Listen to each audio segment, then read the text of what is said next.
Now, ahead of his meeting with Russia's Vladimir Putin in Alaska, the US president said he is merely setting the stage for a trilateral meeting which would include Ukraine's leader. Donald Trump said he hopes tomorrow's summit with his Russian counterpart will be successful, but that there's a 25% chance it may not be.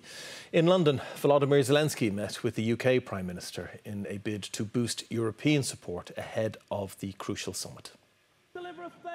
The day before, what's your message to President Trump? The fate of Ukraine and Europe could be decided without them. A show of unity at Downing Street amid hopes that Donald Trump will put enough pressure on Vladimir Putin for a fair ceasefire when they meet here in Anchorage in Alaska tomorrow. Kiev's allies have urged the US president to demand security guarantees for Ukraine, but Mr. Trump had reportedly ruled out Kiev joining NATO, a long-standing demand from the Kremlin.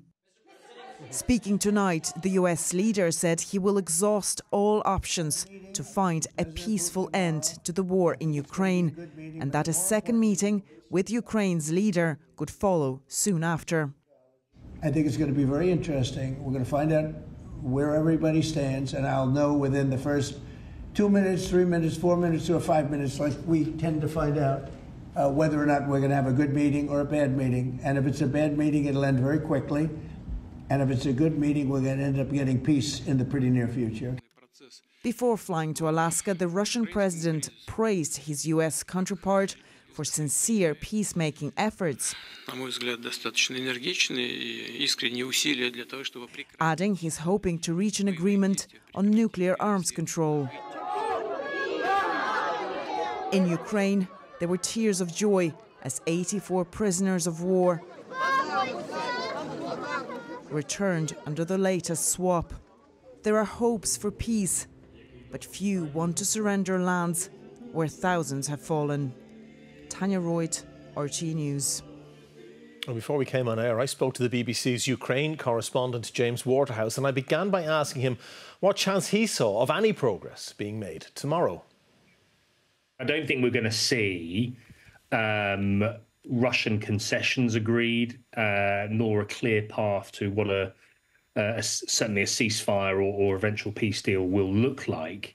But if you're America, America is saying, look, we need to get this dialogue going. Donald Trump has, as you say, put a 25% failure chance on it. His senior aides have threatened further sanctions and tariffs if the talks don't go anywhere. And then here you have the Russian side. The Kremlin put out a statement this morning giving their own take on the itinerary, saying both leaders would have a tete-a-tete for a few hours before their respective top teams will go in and negotiate what Moscow calls the Ukraine crisis, instead not calling it their invasion. But of course, areas for other areas of cooperation and regional influence. I wouldn't expect much out of concrete outcomes, but it is a really high stakes litmus test for how Donald Trump will see this war ending. Yeah, a high-risk litmus test, that's for sure, James. And many people, including Keir Starmer, have saying it's good that this is happening, but all the while, Ukraine not in the room. Is this maybe at least a path to a phase 2, perhaps?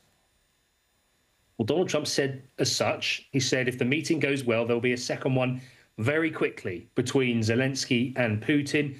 And he said, if they want me there, I'll be there. Zelensky has said he is up for such a format. Vladimir Putin, to this point, has said he would be unless once certain conditions are met. But I think, some of Putin's top advisors have been sharing their delight online, posting their flight to Alaska, describing it as a privilege. I mean, this is Moscow's dream. They are bypassing Europe, meeting the US president a hell of a long way from Europe to discuss improving relations whilst being able to continue to wage its war. And even just Donald Trump listening to Vladimir Putin and allowing him to prolong imposing any tougher measures.